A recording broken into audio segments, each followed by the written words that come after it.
இந்த பதிவில் வழங்கப்படும் கருத்துக்கள் மற்றும் தகவல்கள் முழுவதும் நேர்காணலில் பங்கேற்றவர்களுடையவை மட்டுமே. அவர்கள் தங்கள் சொந்த விருப்பத்திற்கும் சிந்தனைக்கும் ஏற்ப பகிர்ந்து கொள்கிறார்கள். இதில் எங்களுடைய எந்தவிதமான பங்களிப்பும் இல்லை.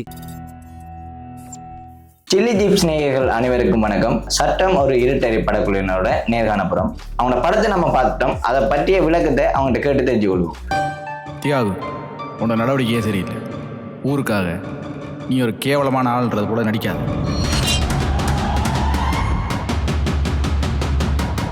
ஏய், அப்பா பேச நினைச்சியாடா? எனக்கு தெரிஞ்சது இந்த சட்டம் மட்டும்தான். திரும்ப திரும்ப அந்த வழியெல்லாம் போ. சுமத்தப்பட்ட கற்பழிப்பு குற்றச்சாட்டானது சரியான சாட்சிகளும் ஆதாரங்களும் இல்லாத நிலையில் குற்றம் நிரூபிக்கப்படவில்லை.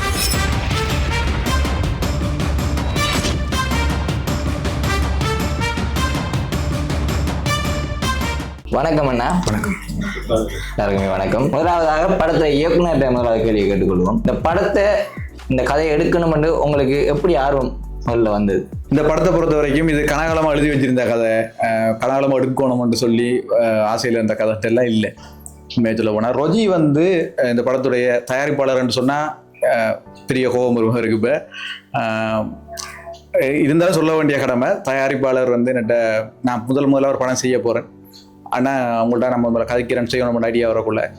அப்போ எனக்கு ஒரு படம் செய்யுங்க, உங்களோட ஸ்டைலில் செய்யுங்க, எனக்கு உங்களோட படம் பார்க்கணும் அப்படின்னு சொல்லி கேட்டது. அதாவது மீண்டும் ஒரு நிமிடம், பாவம் ஒரு தொடர்கதை, அந்த அந்த ஜேனரில். இப்போ அவார்டுகளுக்கு நிறைய படங்கள் செய்கிற அது அவங்களோட விருப்பத்துக்கு செய்வாங்க. இப்போ சில படங்கள் கூட அவார்டுக்கு செய்யக்குள்ளே 8 விருப்பத்துக்கும் செய்திருக்கேன். உதாரணமாக ஆசான் அந்த மாதிரியான படங்கள் எல்லாம் செய்யக்குள்ள அந்த விருப்பத்துக்கு செய்திருக்கேன். அப்போ ரொஜி சொன்ன ஒரு விஷயம், நீங்கள் உங்களோட விருப்பத்துக்கு உங்களோட படம் பார்க்கணும்னு எனக்கு விருப்பமாக இருக்கேன்னா எனக்கு ஒரு படம் செய்யுங்க, குறிப்பிட்ட பட்ஜெட் இருக்குது அதில் செய்யுங்க அப்படின்னு சொல்லி. லோ பட்ஜெட், லோ பட்ஜெட் சொல்ல போனால் ரொஜி சொன்னது கிட்டத்தட்ட ஒரு 10 நிமிஷம் படத்துக்கு தான் அந்த பட்ஜெட். உண்மையை சொல்ல போனால் 10 நிமிஷத்துக்கு தான் பட்ஜெட். படத்தோட ரைட்டிங் எல்லாம் சேர்த்து இப்படி வரக்குள்ள கிட்டத்தட்ட 20 நிமிஷம் ஆயிட்டு 20 நிமிஷம் ஆயிட்டு. இப்போ சொல்ல போனால் அதான் முதல்ல நீங்கள் கேட்ட கேள்விக்குரிய விட என்னன்னு சொன்னால், இது உருவாயின காரணம் ரொஜி தான்.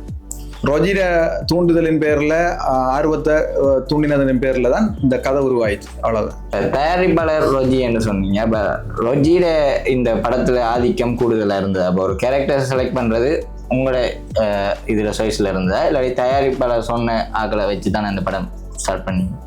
இல்லை, ரொஜி சொன்ன ஒரே ஒரு விஷயம் என்னன்னு சொன்னால், உங்கள்கிட்டயும் ஆக்கள் இருக்குன்னா, நான் என்னுடைய என்ன சொல்கிற தயாரிப்பு நிறுவனத்திலையும் நிறைய பேர் இருக்கிறாங்க, ஸ்க்ரீன் என்டர்டெயின்மெண்ட்ல. அதே மாதிரி ரொஜிர தயாரிப்பு நிறுவனம் ஈஸ்டர்ன் பாக்ஸ்லேயும் நிறைய பேர் இருக்கிறாங்க.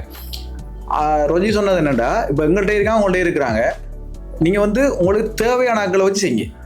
அதுக்காக வெளியில போய் செய்ய வேணாம்னு சொல்லல, வெளியில ஆக்கள் வேணும்னு சொன்னா எடுத்து செய்யுங்க என்று சொல்லி இல்லாத ஓப்பனா தான் விட்டது. எங்கட ஆக்களை கொஞ்சம் சான்ஸ் கொடுங்கண்ணா, அதாவது கைண்டா தான் கேட்டுச்சு விஷயம். ஆனா விருப்பம் இல்லைன்னா நான் உங்களை ஃபோர்ஸ் பண்ண மாட்டேன். நீங்க உங்க மெயினா செய்யணும்னு கூட இல்லை. இதுல சொல்ல போனா இல்ல கட்டாயம் அனுசாந்த வச்சு தான் வில்லன் செய்யணும், கட்டாயம் இவை வச்சு தான் ஹீரோயின் செய்யணும்னு இல்லை. அந்த கேரக்டருக்கு பொருந்தக்கூடிய மாதிரி அவங்களோட ஆக்களும் இருந்தாங்க. அதால அவங்களையும் எடுத்து செய்யக்கூடிய மாதிரி இருந்தது. அப்படி பார்த்தா அவங்களோட டீம்லயே நிறைய பேர் ஹீரோவா நடிக்கக்கூடிய ஆட்கள்லாம் இருக்கிறாங்க. ஆனா இந்த கதாபாத்திரத்துக்கு யாரு தேவையோ அதை போட்டேன். இந்த படம் செய்யறதுக்கு ஒரு குறிப்பிட்ட காலம் அப்படி தேவைப்பட்டீங்க. நீங்க டிஸ்கஸ் பண்ணக்குள்ள எத்தனை நாள்ல முடிப்போம் ஷூட் அப்படின்னு பிளான் பண்ணி? இந்த பட்ஜெட் லோ பட்ஜெட், என்ன சொல்ற, கனகாலம் செய்யலாது, நாள் கூட எடுக்கலாது, எடுக்க செலவு கூட போய் கொண்டிருக்கும். அதே நேரத்தில் இப்ப என்ன சொல்றது, குறிப்பிட்ட நாளைக்குள்ள எடுத்து முடிக்கணும் என்ன பொறுத்த. ஏன்னா ஃபீல் அவுட் ஆயிரும் இல்லையா அந்த கேரக்டர்ஸ். எனக்கு இந்த படத்துல டிசைன் பண்ண ஒவ்வொரு கேரக்டர்ஸும் இன்டென்ஷன் அவங்களுக்கு அந்த கேரக்டரை இன்ஜெக்ட் பண்ண மாதிரி, இப்படித்தான் சொல்லி குறிப்பிட்ட காலம் மட்டும்தான் அந்த கேரக்டர் அவங்களால இருக்கலும். அதாவது கொஞ்சம் டைம் கொடுத்துட்டோம்னாலும் அவங்க அந்த கேரக்டர் விட்டு வெளியில வந்துடுவாங்க. இப்ப ரொஜியா இவரா இருக்கட்டும், துசியனா இருக்கட்டும், வாலு, அனுஷாந்த் எல்லாருமே இப்போ குறிப்பிட்ட காலத்துக்குள்ள அந்த கேரக்டரோட நடிச்சாதான் சரியா வருவாங்கன்றதுக்காக ஒரு கிழமைக்குள்ள முடிச்சிட்டேன். கிட்டத்தட்ட ஒரு ஷூட்டிங் டே ஒரு 4 நாள் எடுத்திருப்போம், 4 நாள் 5 நாள் எடுத்திருப்போம். உண்மையை சொல்ல போனா ஷூட்டிங் பிளான் பண்ண நாள் இருக்கு இல்லையா, இப்ப இந்த ஞாயிற்றுக்கிழமை ஷூட் சொல்லி இருக்கக்குள்ள எனக்கு கடுமையா ஒரு பேனிக் கொண்டு வரும். டைரக்டரை பொறுத்த வரைக்கும், அப்போ இப்படி செய்ய போறோம் என்ன செய்ய போறோம்னு சொல்லி என்ற ஒரு டென்ஷன்ல இருக்கக்குள்ள இப்போ இந்த எங்கள்கிட்ட கேமரா இருந்துச்சு. இது அப்போ என்ன சொல்கிறேன், எங்கள்கிட்ட இருக்கிற கேமராவை பற்றி இந்த படத்தில் பார்த்தீங்கன்னா தெரியும், கடைசியில் வரும். எங்கள்கிட்ட இருக்கிற கேமராவை பற்றியும் இதில் கடைசியாக போட்டிருக்கேன். அந்த படம் பார்த்து முடியக்குள்ள பார்த்தீங்கன்னா தெரியும் என்ன கேமராவில் எடுத்திருக்கேன்னு சொல்லி. அந்த கேமராவுக்கு வந்து குறிப்பிட்ட காலம் அவசியம். லைட் லோ லைட்ல எல்லாம் எடுக்கல. அது டைம் போச்சுன்னு சொன்னா அந்த லைட்டுக்குள்ள டைம் எடுக்க வேண்டிய இதுன்னு சொன்னா அப்படி ஒரு பிரச்சனை. அதே மாதிரி லைட் எல்லாம் வாடகைக்கு நாங்க எடுத்து வெளியில செய்யக்குள்ள அந்த லைட் டைமுக்குள்ள எடுத்து முடிக்கணும். அந்த எல்லாமே வந்து ப்ரீ பிளான், எல்லாத்தையும் வந்து வடிவா முடிக்கணும்ன்றதுக்காக எடுத்துக்கொண்ட கால அவகாசம் குறைவு ஷூட்டுக்கு. முக்கியமாக மட்டக்களப்பில் பார்க்கக்குள்ள ஒரு தயாரிப்பாளர் இயக்குனருக்கும் ஒரு பிரச்சனைகள் அப்படி வர ஒரு கதை வரும், இல்லாட்டி ஒரு டைட்டிலில் பிரச்சனை வரும், இல்லாட்டி நடிக்க வந்தவங்க இடையால எல்லாம் டைம் தரையில வந்து அப்படி போனாங்க நிறைய பிரச்சனை வந்து. கண்டிப்பாக உங்களோட படத்தில் ஏதாவது ஒரு பிரச்சனை வந்து அப்படி உங்களோட படத்தில் வந்த பிரச்சனை கடவுளை என்று சொல்லி அந்த தயாரிப்பாளருக்கும் எங்களுக்குமான பிரச்சனை, நடிகருக்கான பிரச்சனை எல்லாம் இல்லை. என்ன சொன்னா எல்லாருமே வந்து நல்ல அண்டர்ஸ்டாண்டிங்காக இருந்தாங்க. ரொஜி சொன்ன ஒரு விஷயம், அண்ணா இது ஃபுல் ஃப்ரீடம், நீங்க 100% சுதந்திரம் எடுத்துக்கொள்ளுங்க, என்ன வேணாலும் செய்யுங்க. ஈவன் மார்க்கெட்டிங்ல கூட எனக்கு நல்ல ஃப்ரீடம் தந்தது. ஸோ அதனால எனக்கு எந்த பிரச்சனையுமே இல்லை தயாரிப்பாளரை பொறுத்த வரைக்கும். தயாரிப்பாளர் அப்படியான தயாரிப்பாளர் நம்மள்ட்ட இருந்து ஒருத்தர் தானே, அவருக்கு தெரியும் எல்லா விஷயம். அதே மாதிரி நடிகர்களுமே வந்து கடனால் வச்சு இழுத்து அடிக்காம மினக்கெடுத்தாம இருந்ததால குறிப்பிட்ட காலத்துக்குள்ள வந்து எல்லாரும் முடிச்சுட்டாங்க. வந்த பிரச்சனைன்னு சொன்னா அரசாங்கத்துக்கு மேலே தான் பெரிய ஒரு பிரச்சனை ஒன்று வந்துச்சு. இப்போ நாங்கள் ஒரு ஸ்பாட்டில், அதாவது சுகுமாரன் என்ற ஷூட் ஒன்று எடுக்க போயிருந்த இடத்துல வந்து அது அரசாங்கத்துடைய காணி, அது அந்த இடத்துல எடுக்கக்கூடாது. ஆனால் நாங்கள் அதை விட்டு தள்ளி வழியால் தான் எடுத்துனாங்க. அப்போ எடுக்கக்கூடாது, கொஞ்சம் பயம் இருந்தது. அப்போ சரி பாரதி வரட்டும் கூட நான் மைண்ட் பண்ணலை, பிரச்சனை வரும் டக்குன்னு எடுத்துகிட்டு போவோம் அப்படின்னு சொல்லி தான் இறங்கினது. இறங்கினா அங்கே சுகுமாரண்ணன் வந்து என்ன மனநிலையில் வந்து எனக்கு தெரியல. சுகுமாரண்ணன் இப்போ வந்து இப்படி ஒரு டைம் கிடைக்கும் என்ன பழி வாங்குவேறண்டு வெயிட் பண்ணுவேறண்டு எனக்கு தெரியல. சுகுமாரண்ணன் வச்சு செஞ்சிட்டா போல. அப்போ அந்த இடத்துல கடகடன்னு அதிகாரிகள் எல்லாம் வந்து எங்களை கிட்டத்தட்ட கைது பண்ணுற நிலைமை வந்து, நீங்கள் ஷூட் எடுக்கலாது, இது அரசாங்கத்துக்கு உரிய காணி, நீங்கள் என்ன இதில் எடுப்பீங்கன்னு சொல்லி கேட்டாங்க. அப்போ நான் வந்து என்னென்னு சொன்னால், இது மாதிரி பல பிரச்சனை நாங்கள் பார்த்துருக்கோம். கிட்டத்தட்ட 2013 கிட்டத்தட்ட 4 பிரச்சனை இது வரைக்கும் நான் பார்த்துருக்கேன். ஒரு அரசியல்வாதி கிட்ட வீட்டுக்கிட்ட தெரியாமல் ஷூட் எடுத்து, அது மாதிரி போலீஸ் கேம்பு கிட்ட எடுத்து அப்படின்னு சொல்லி, அது மாதிரி இதுக்கும் ஒரு பிரச்சனை. இந்த பிரச்சனை இன்னும் முடியலை. அதில் நான் இங்கே எவ்வளோத்துன்னு நான் சொல்ல விரும்பலை. அப்போ இன்னும் முடியலை அந்த பிரச்சனை. எப்போ வேணுமானாலும் திருப்பி வரதுக்கு சான்ஸ் இருக்கு. அப்போ இவர் என்ன செஞ்சாருன்னு சொன்னால், நான் ஏற்கனவே என்ன செஞ்சேன்னு சொன்னால், ஐடியாவை நான் இருந்தால் சில இதுகள் வந்து வைடு வைக்கல, பெருசா தூரத்துக்கு போகல. அடுத்தது வந்து என்ன சொல்றது, அந்த அரச காணி பக்கம் வந்து படத்தை நான் செய்யலை. அப்போ வந்து உடனே என்ன செஞ்சாங்கன்னு சொன்னா, வந்தாங்க, வந்து பார்த்து ஸ்கிரிப்ட் எல்லாம் வாங்கி படிச்சாங்க. வந்தது முதல்ல வந்து காய்ச்சது வந்து சகோதர மொழி இனத்தவங்க. பிறகு பார்த்தா தமிழாக்கள் வந்துட்டாங்க, வந்து கதைச்சி ஸ்கிரிப்ட் எல்லாம் வாங்கி படிச்சு பார்த்தா உடனே சொல்றாங்க, டேய் இவனை டம்மிரா, இவனை சும்மா இதோ ஒரு இந்த படம் எடுக்கிறானேன்னு சொல்லி அவனை நோமலா காய்ச்சிட்டு அவங்க எங்களோட க்ளோஸ் ஆகி கதையை பற்றி டிஸ்கஸ் பண்ணி அப்படி எல்லாம் பார்த்துட்டு கடைசி சொன்னாங்க, உங்களோட கேமராவை செக் பண்ணணும், உங்களோட ஃபுட்டேஜ் எல்லாம் பார்க்கணும் அப்படின்னு சொல்லி ஃபுட்டேஜ் எல்லாம் பார்த்தாங்க. எந்த இடத்துலையுமே அவங்களோட காணி, அவங்களோட தளங்கள் எதுவுமே தெரியாத மாதிரி நான் எடுத்துட்டேன். அதால் வந்து உடனே சொன்னாங்க, தெரிஞ்சிருந்தா அந்த இடத்துல என்ன ஒரு விஷயம் தெரிஞ்சிருந்தாலும் ஒன்று கேமராவை பறிச்சிருப்பாங்க, இல்லைன்னா மெமரி கார்டை இடத்த வச்சு ஒரே நசுக்கு. அதான் நடந்திருக்கும். நான் ஏற்கனவே நிறைய அனுபவம் இருந்ததால, லொக்கேஷன் நல்லா இருந்ததால நானும் வந்து கொஞ்சம் இதாயிட்டேன். சரி செய்வோம் சொல்லி லொக்கேஷன் பார்க்க போனது வந்து இவரும் அசிஸ்டன்ட் டைரக்டரும் ஹீரோவும். நான் ஏற்கனவே பார்த்து வச்ச லொக்கேஷன் சொல்லிட்டாங்க, இல்லை வேணாம் நம்ம போவோம் ஒரு லொக்கேஷன் என்று சொல்லி கூட்டிட்டு போனா அங்கே இப்படி ஒரு சிக்கல் ஆயிட்டு ஒன்று சொல்லிடாது. என்னோட லொக்கேஷன்ல இருந்தாலும் நானும் போய் அவர்தான் இருந்தேன்னா வந்ததுக்குள்ள இதுதான் பெரிய பிரச்சனை. அதுல என்ன நடந்துச்சுன்னு சொன்னா, சுகுமாரண்ணனுக்கு அடுத்த நாள் வந்து கண்டினியூஸா ஷூட் இருக்கு. அதுக்கு பிறகு அவர் அளவரை இல்லாது. அப்ப என்ன நடந்துச்சுன்னா, அதுக்கு தான் அவரை வந்து நான் சொன்னேன் தானே, இப்ப ஷூட் தொடங்குறதுக்கு முதலே நான் 2-3 இந்த பேனிக்ல இருந்தேன். அந்த ஷூட் தொடங்குறதுக்கு முதல்ல பேனிக்ல இருந்தேன். அப்ப எப்படியாவது எப்படி ஷூட் தொடங்குற ஐடியாவில் இருக்கக்குள்ள திடீரென்றா போல தான் அந்த ஸ்கிரிப்ட் எல்லாம் எழுதியாச்சுது. எல்லா ஸ்கிரிப்டும் எழுதி இதுவும் பண்ணியாச்சுது, என்ன சொல்ற ப்ராக்டிஸும் பண்ணியாச்சு எல்லாருக்கும். அப்போ எல்லாம் ரெடியாக தான் இருக்கிறாங்க. அப்போ நான் சொன்னேன், இந்த டைமுக்குள்ள ஷூட்டுக்கு முதல், இப்போ 10ஆம் தேதி ஷூட்டுன்னா 10ஆம் தேதிக்கு முதலே, உதாரணத்துக்கு 10ஆம் தேதிக்கு முதல்ல ஷூட்டுன்னா 9ஆம் தேதி சும்மா சொன்னேன் இன்றைக்கு பின்னேரம் ஷூட் போடுவோம்னு சொல்லி 8ஆம் தேதி இரவு சொல்லியாச்சு. எல்லாரும் ரெடியாக இருக்கிறதால ஓகே ரெடி. ஏன்னா சுகுமாரனுக்கு அங்கே 10ஆம் தேதி கூட டைம் இல்லை. 10ஆம் தேதி போகிறாண்டா அவர் ஷூட் எல்லாம் முடிச்சு நாங்கள் கம்ப்ளீட் பண்ண ஒரு டைமுக்குலாம் வந்து ஷூட் பண்ணுவோம் அப்படின்னு சொல்லி கொண்டிக்கிறேன். என்றதால முன்னுக்கு போய் செய்தது, அதில் ஃபெயிலியர் ஆகி அதுக்கு பிறகு சுகுமாரண்ணனால கண்டினியூஸாக நடிக்கலாம் போயிட்டுது. அதுக்கு பிறகு சுகுமாரண்ணனுடைய கேரக்டரில் வந்து நடித்தவர் தான் அரவிந்தன். அரவிந்தன் வந்து வேறு யாரும் இல்லை, நம்மளோட துசியனோட தம்பி. அவரும் வந்து சடனா அடுத்த நாளுக்கு வந்து டயலாக் கொடுத்து கடந்து நடித்த ஒருத்தர். இந்த படத்தில் போலீஸ் கேரக்டருக்கு நடிச்சிருக்காரு. அடுத்த கேள்வி உங்கள்கிட்ட நாங்கள் கேட்கறோம்னா, இந்த படத்தில் இந்த பாட்டு ஒன்று முக்கியமாக அமைஞ்சிருக்கு. அது ஒரு பேசுபொருளாக இருக்கு எல்லாத்தையும். முக்கியமாக லாலே அந்த சவுண்டுக்கே நாங்கள் ஒரு அடிமையாயிட்டோம். ஏன்னா கேட்கக்குள்ள இப்போ நாங்கள் ப்ரீமியர் ஷோவில் பார்த்துருக்கோம். அதை பார்க்கக்குள்ளே அந்த வார விசுவலில் பார்க்கக்குள்ள அந்த சாங் காதில் எல்லாருக்கும் நல்லா இருக்கு.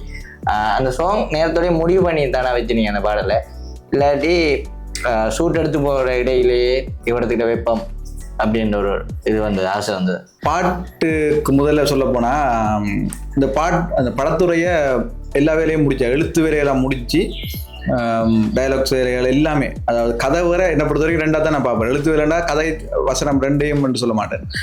கதைக்கும் வசனம் எழுதுறதுக்கு முதல்ல கதையே ஒரு 15-20 தாளுகிட்ட வரும். இந்த படம் வந்து ஒரு 20 நிமிஷம் படம், 23 நிமிஷம் படம்.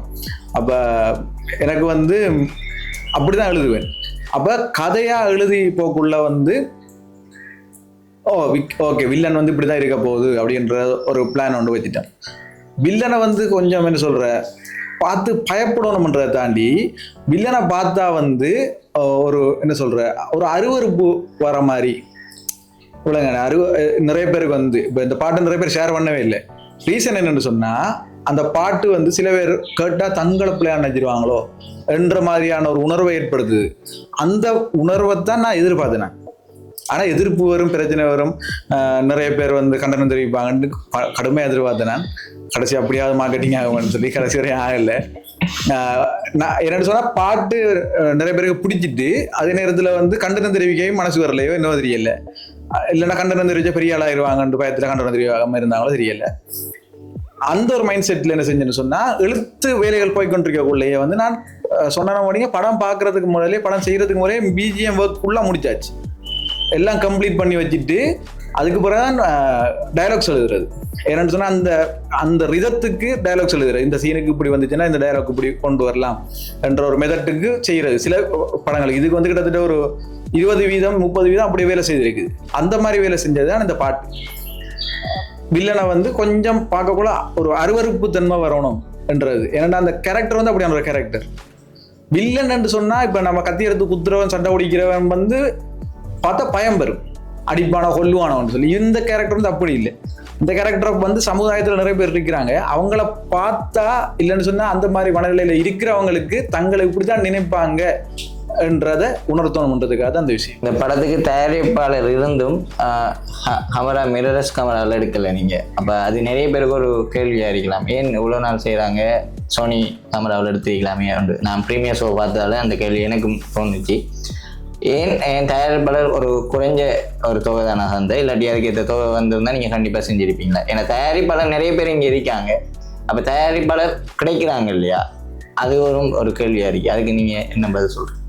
இந்த படத்தை பொறுத்த வரைக்கும் இதில் நீங்கள் கேட்டகரியை பொறுத்த வரைக்கும் 2 பக்கமாக பிரித்து சொல்லணும். இதுக்கு விட முதலாவது பக்கம் வந்து சொன்னால், இந்த படத்தை பொறுத்த வரைக்கும் தயாரிப்பாளர் தந்த தொகை வந்து உண்மையிலே நான் சொன்னான், இது ஸ்டார்டிங், அதாவது இந்த ப்ரொஜெக்டில் ஸ்டார்டிங் 10 நிமிஷத்துக்குரிய கதை தான் வந்து செய்ய சொல்லி ப்ரொடியூசர் இன்ஸ்ட்ரக்ஷன். ஆனால் கதை எழுதி பட்ஜெட் வந்து 10 நிமிஷத்துக்குரிய பட்ஜெட் தான். அப்போ அந்த பட்ஜெட்டுக்குரிய மாதிரிக்கு வந்து இந்த படத்துக்கு வந்து நான் செய்யலாது. ஏன்னா ரைட்டிங்கில் பார்த்தா பெருசாக வருமன்றது கன்ஃபார்ம் ஆகிட்டு. ஏன்னா நிறைய படங்கள் செய்திருக்கிறோம். அப்போ 10 நிமிஷத்துக்குரிய படம் வந்து இது வராதுன்னு கன்ஃபார்மாக தெரிஞ்சு போயிட்டுது. அடுத்தது வந்து சொல்ல போனால் இது வந்து 4-5 நாளைக்கிட்ட ஷூட். அந்த பட்ஜெட்டுக்குள்ளே செய்கிறேன்னு சொன்னால் இல்லைங்க. இப்போ மட்டக்களப்பை பொறுத்த வரைக்கும் 10-15 வாங்குறாங்க ஒரு நாளைக்கு. அப்போ இது கடைசி வரையும் கட்டுப்படியே ஆகாது. எனக்கு கிட்டத்தட்ட 6 நாள் ஆகிட்டுது. ஏற்கனவே ஒரு ஷூட் எடுத்து ஃப்ளாப்பே ஆகிட்டு, அந்த நான் சொன்ன விஷயம் ட்ராப்பே ஆகிட்டு. அப்போ தயாரிப்பாளர் தந்த தொகையை வந்து நம்ம இப்படி சொன்னோம்னா அதை அவமதிக்கிற மாதிரி போயிருமோ அப்படின்னு சொல்லி நினைக்கிறேன். அதால நான் அதால எங்கள்கிட்ட இருந்த வசதியை வச்சுக்கொண்டு செய்தது வந்து 1200 டி, அது ஏற்கனவே பதிவு செஞ்சு நான் நினைக்கிறேன். அடுத்தது வந்து தயாரிப்பாளர்கள் வந்தா நாங்கள் தயாரமாக இந்த படத்தை செய்வோமா அப்படின்னு கேட்டிங்கன்னு சொன்னால் யாரும் வர மாட்டாங்க. ப்ரீமியர் ஷோவில் இப்போ நீங்கள் எல்லோரும் இருக்கக்குள்ள நான் அந்த விஷயத்தை சொன்னேன். பாதி தூரம் வந்த ஒரு இயக்குனரையோ கிரியேட்டரையோ யாருமே திருப்பி கூட்டிகிட்டு போகிறதுக்கு இங்கே இருக்கிறார்கள் விரும்புகிறாங்களே இல்லை. ரீசன் என்னென்னு சொன்னால், நான் பாதி தூரம் வந்துட்டேன், ஏற்கனவே நான் நிறைய சக்ஸஸ் பார்த்துட்டேன்ன்றக்குள்ள அவங்க என்னதான் என்ன தள்ளி கொண்டு விட்டாலும் அவங்களோட பேர் வராது என்றது அவங்களுக்கு தெரியும். இப்போ புதுசாக ஒருத்தர், இப்போ நாங்கள் என்ன சொல்கிற மட்டக்களப்பில் இப்போ அண்மையில் ஒரு படம் வந்துச்சு, அந்த பொடியன் புது பொடியன் எந்த அனுபவமும் இல்லாமல் தரமான படைப்படுத்திருக்கிறான். சீரியஸ்லி இப்போ அதை சொல்லிடாது. இப்போ வந்து அது அவர் வந்து தயாரிப்பாளரும் புதுசு, அவங்க டீமும் புதுசு. அது மாதிரி நான் ஒருத்தர் இருந்திருந்தேன்னு சொன்னால் எனக்கு வாய்ப்பு வந்திருக்கு. ஏனண்டா நான் எந்த மேடைக்கு போனாலும் நான் அந்த பேரை சொல்லணும் வந்து எதிர்பார்ப்பாங்க. இப்போ இருக்கிற மென்டாலிட்டியே தான்.